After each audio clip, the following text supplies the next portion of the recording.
Hello दोस्तों, welcome to study pieces channel. सभी दोस्तों को नमस्कार। चलिए, आज जो हम लोग करेंगे कि आज हम लोग को जो स्टडी करना है, तो देखते हैं कि जैसे हमारा एग्जाम तो हो गया है।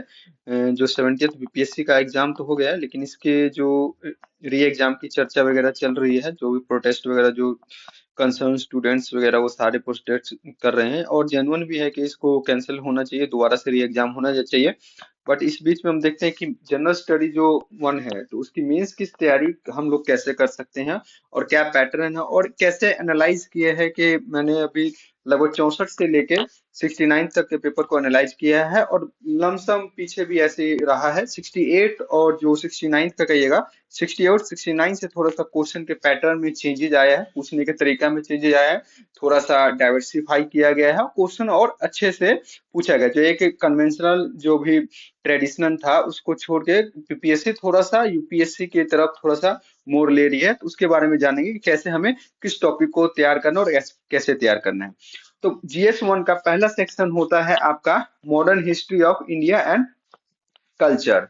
तो modern history of India and culture, तो इसके अंदर जो मेन टॉपिक है, इसमें हम लोग देखते हैं कि आर्ट एंड कल्चर। तो आर्ट एंड कल्चर से कौन कौन से टॉपिक जो बीपीएससी में आते हैं, तो सबसे पहला मोस्ट इंपॉर्टेंट आ जाता है आपका मॉडर्न आर्ट, फिर आ जाता है आपका पाला आर्ट, फिर पटना कलम, टेम्पल आर्किटेक्चर जो इस साल से थोड़ा सा इंट्रोड्यूस हुआ, 68 में पूछा गया था। उसके बाद केव पेंटिंग आर्किटेक्चर, ये 68 और 69 में पूछा गया। ये ट्रेंड चेंज हुआ 68 और 69 से। एंशियंट हिस्ट्री से भी क्वेश्चन जो है उतना नहीं पूछा जाता था, लेकिन अब थोड़ा सा क्वेश्चन जो है पूछने लगा, मेनली बीपीएससी में। जो ये तीन कला है, आर्ट एंड कल्चर, पटना कलम, मधुबनी पेंटिंग, पाला आर्ट, इन सारे चीजों से क्वेश्चन जनरली पूछे जाते थे, जो भी आर्ट एंड कल्चर सेक्शन से क्वेश्चन आते थे। बट बीपीएससी ने थोड़ा सा इसको चेंज लाया है, तो हम लोग उसके हिसाब से देखेंगे। तो देखते हैं कि मॉडर्न आर्ट से जो 64th में क्वेश्चन आया था, उसके बाद 67th में आया है, फिर 69th में आया है। ठीक है। उसके बाद अगर पाला आर्ट के देखें, तो पाला आर्ट देखिए 65th में आया, 65th से लेके अब तक क्वेश्चन नहीं आया। तो इस समय ज्यादा चांसेस है कि 70th जो मेंस का एग्जाम होगा, इसके अंदर पाला आर्ट आने की संभावना बहुत ज्यादा है। तो पाला आर्ट को आप लोग अच्छे से तैयार कीजिएगा। वही पटना कलम है, पटना कलम 68 में भी आया था और 66 में आया था, यानी हर एक साल छोड़ के आता है। जैसे 69 में नहीं आया है, तो इस साल चांस है कि या तो शॉर्ट क्वेश्चन में पूछ लेगा, ये बड़े क्वेश्चन, यानी कि ये जो 8 सेक्शन है, इन सेक्शन से आपको हर साल एग्जाम में क्वेश्चन पेपर मिलेंगे। और ये चाहे 8, जैसे सेक्शन डिवाइड करके 8-8 नंबर के क्वेश्चन होते हैं, या 9 नंबर के क्वेश्चन होते हैं, या 7 नंबर के क्वेश्चन, तो वो डिपेंड करता है कि उन्होंने कैसा डिस्ट्रीब्यूट किया है। तो सेक्शन वन में आपको इस टाइप के क्वेश्चन पूछे जा सकते हैं। जैसे कि 68 में पूछा था कि art and architecture of Maurya period. ठीक है, इसके ऊपर डिस्क्रिप्शन लिखना था, art and architecture of Maurya art के बारे में। तो ये है। उसके बाद अगर हम नेक्स्ट में जाते हैं, तो यहाँ पर आते हैं ट्राइबल मूवमेंट एंड रिवोल्ट।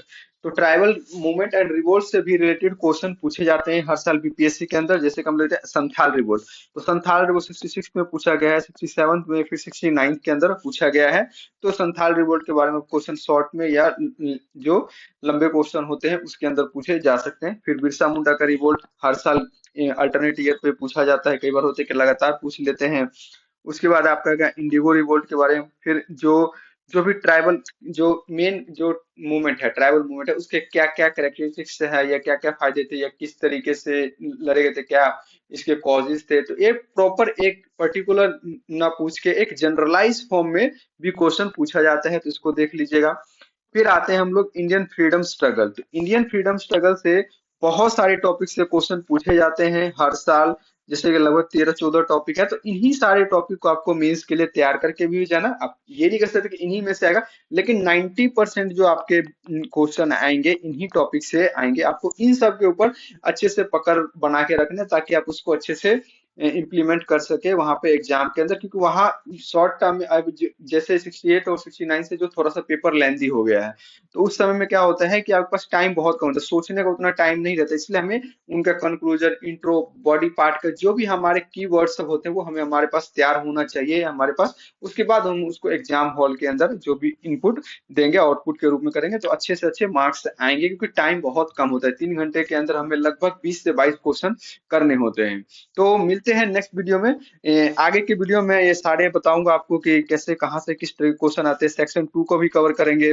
उसके बाद जीएस 2 है, जीएस 2 को भी हम लोग अच्छे से करेंगे, कहाँ कहाँ से किस क्वेश्चन से पूछा जाता है। सेक्शन 1 भी ये रहा हमारा जीएस जनरल स्टडी, तो इन सारे सब्जेक्ट के बारे में, उसके बाद फिर ऐसे का भी एक सेक्शन है, ऐसे के बारे में भी आपको बताएंगे।